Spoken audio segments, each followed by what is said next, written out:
What up, guys? Welcome to another episode of Ask Kevin Yee, episode 2. So I'm revamping for y'all that don't know, I'm revamping this series because it's been a while since I've answered your questions and I was neglecting your emails and stuff. So it forces me to look through my emails and engage with y'all. So it's something I love to do. Hey Kevin, my name is Kaylee. I've been following your YouTube channel. I love how you give out a lot of info. I almost gave up on my dream, but unfortunately, I am accepted to 2 schools and will have to choose by the end of the week. So my question for you is, what do you think about 3 years pharmacy school? Because one of the schools accepted me is a 3-year school. Please let me know if you think I should choose a 3 versus 4-year school. Cost-wise, the 3 years is much better. Just let me know what you think. Okay, cool. Kaylee, thanks for asking your question. And for y'all that don't know, I actually went to 3-year school, so I get really fucked up with the regular program and stuff like that. But I also volunteer at USC a lot, so I talk to a lot of students that go to a 4-year school. And so one of the reasons why I decided to choose the 3-year school, because 1, it costs a lot less. 2, it's a lot quicker, because at the time I just wanted to get it over with and be done with it, you know.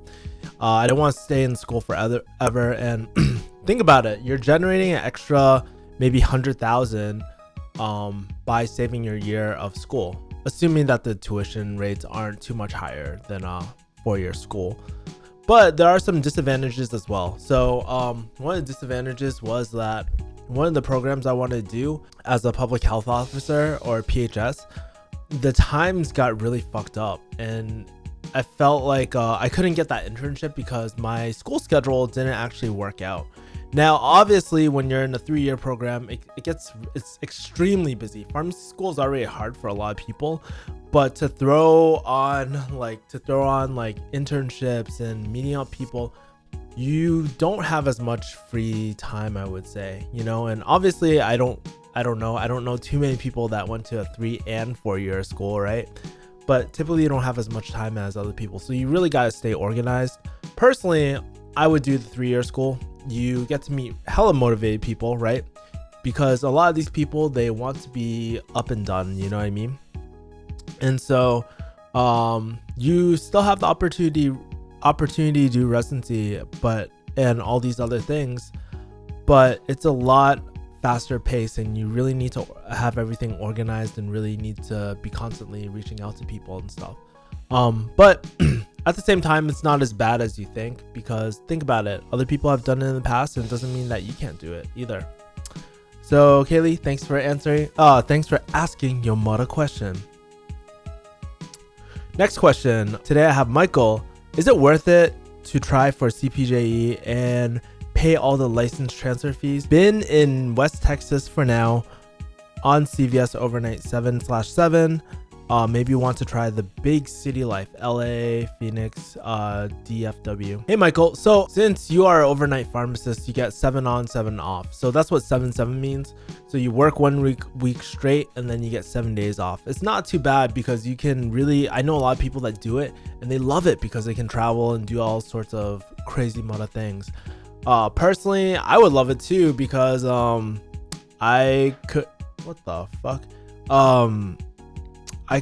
be growing a side hustle too. But anyways, I think a good way to just, before you decide whether you want to do it or not, think about it. First things first, money is only money. You can always earn more money later, and if you're just worried about the fees, just pay it. It's not the end of the world. I don't know how much transfer fees are, but I would still pay it, just because that's another opportunity. The CPJE, I honestly don't see any reason why if you really want to move to California, just try it, you know. And you get 3 chances, so don't fuck up. Just buy a RX prep book, maybe buy a pharmacy charts, and just start studying, man.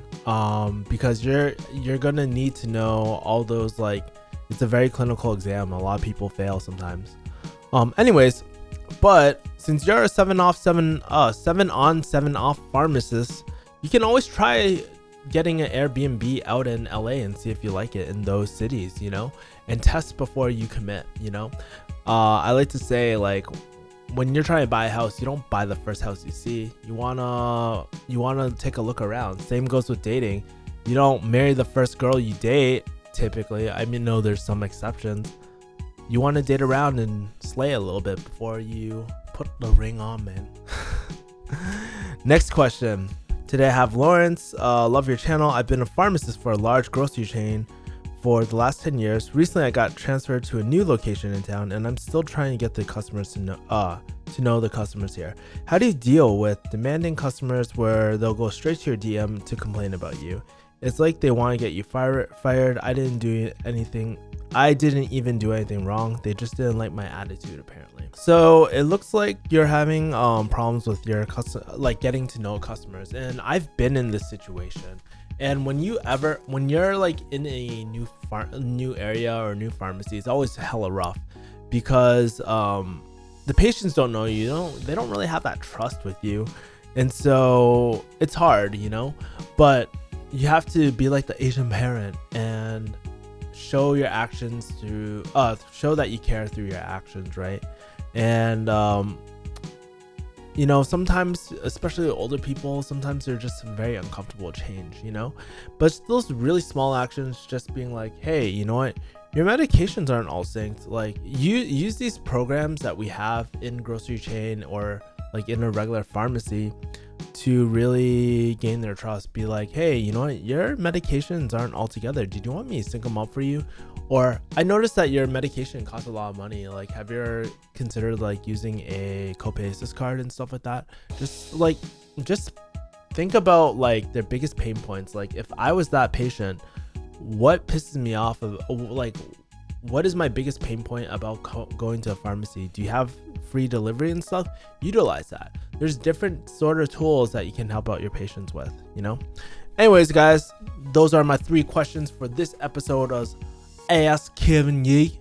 As always, like, comment, subscribe. If you guys want to ask me any questions, feel free to DM me on my Instagram, or you can send a old-fashioned email at subscribers@refugeehustle.com, and I'll answer your questions. And if you guys like these series, please leave a comment below.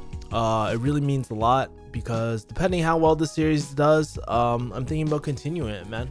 Anyways, guys, thank you for watching. I'll see you guys next time. Peace. Bam.